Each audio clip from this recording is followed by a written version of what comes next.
Quincy Mayor Thomas Koch for our City Hall update. And today's no exception, Mayor. How are you? I'm doing well. How are you doing, Joe? Doing okay, thank you. I'm going to enjoy some milder temperatures, although unfortunately it's water main break weather. Well, that's true. The freezing and thawing hits the ground and sometimes pops the pipes. Yeah, well, they had an issue up on Franklin Street they're working on, and I'm sure there'll be others too, and pothole season. We don't have, I can tell you this, we don't have nearly the number we used to have, and right. I think that's a result of all the work we've been doing on the systems. Yeah, that's true. They used to be popping all over the city. Right. C Street was riddled with them one year. Yeah. And potholes won't be far behind, right? That's right. That's exactly right. The city does have a pothole hotline, by the way, folks should be aware of on the website. If they encounter one, certainly get on the list. Yes, they will. You will see some pop the next few days with the weather changes. Absolutely. Right. That's exactly what happens. Mayor, I know there was a meeting again last week regarding plans for the new Squantum Elementary School. How did it go?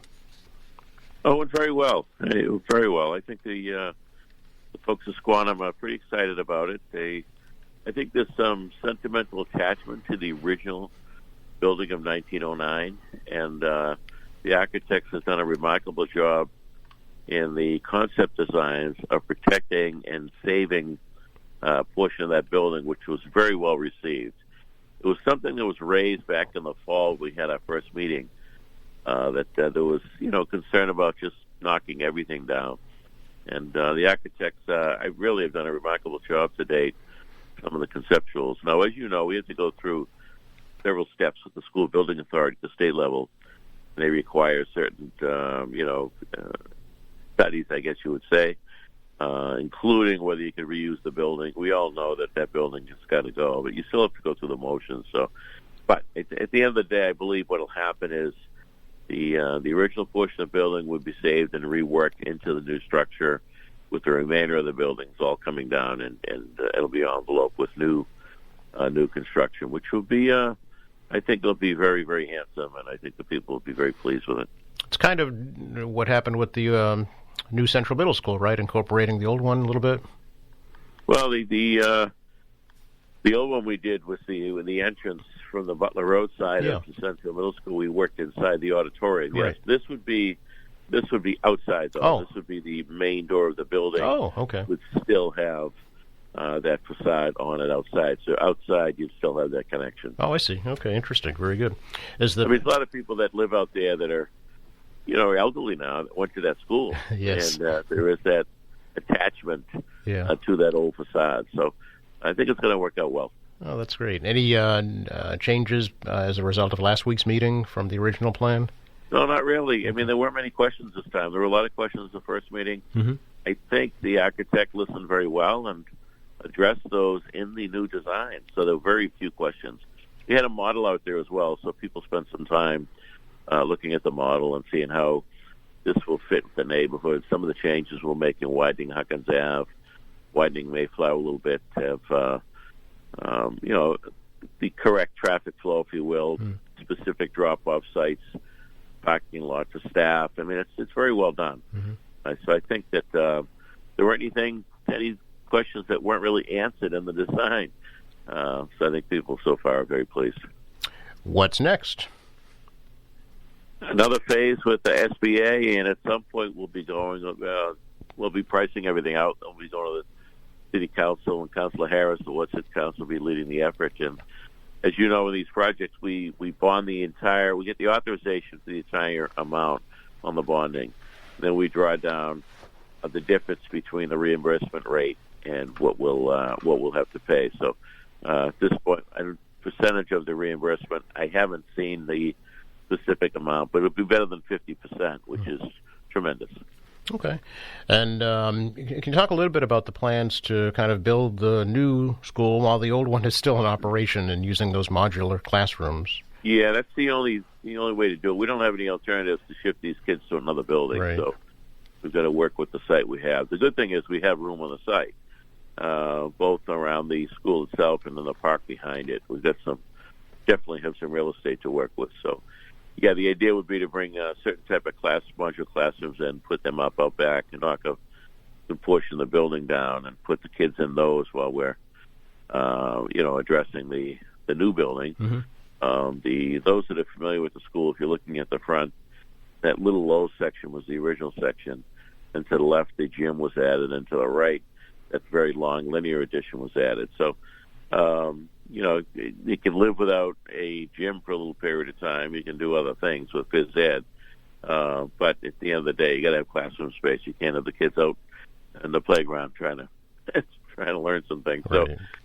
So, so it's been done in a lot of places, and these module classrooms they're beautiful. I mean, you never know you're in a trailer type setup. So it is a good alternative, knowing that the end product will be something magnificent. Yeah. So I think people are willing to, work with us, and a little disruption in order to get there.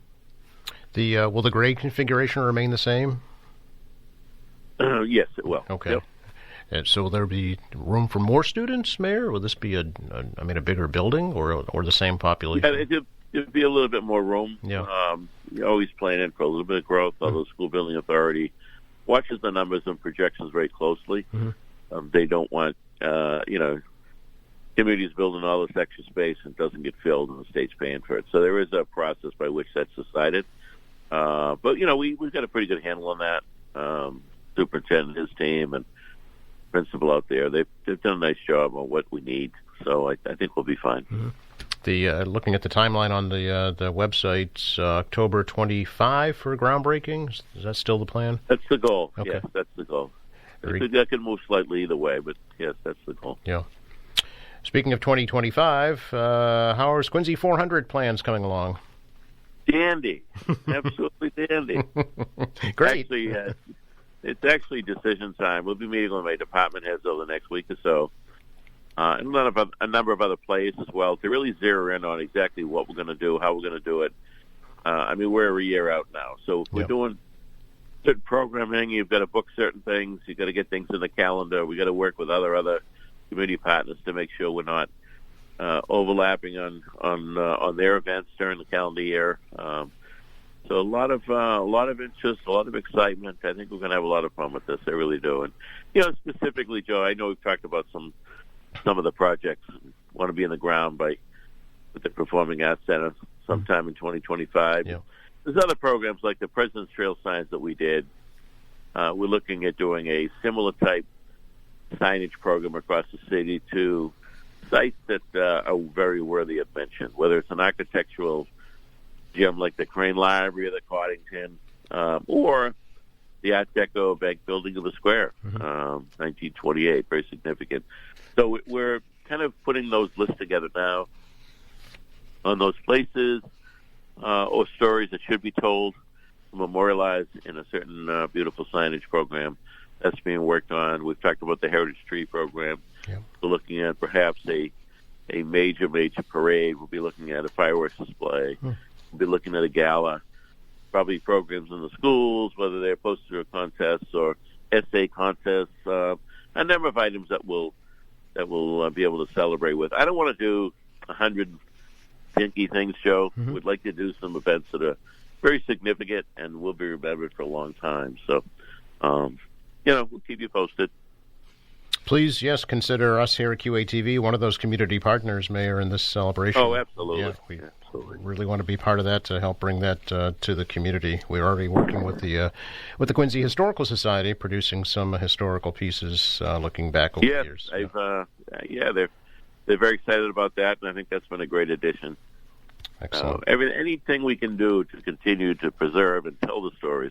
I mean, as we talked about, it's not only the 400th of Quincy, but the following year is the 250th, the Revolution, and where the city's history is wrapped into that program as well. So it should be a great couple of years. Yes, actually, today is the birthday anniversary of John Hancock.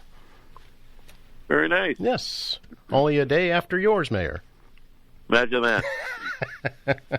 Happy belated birthday. But a few centuries earlier. A few centuries. Not quite in your tercentenary yet. Oh, no. Thanks so much, Mayor.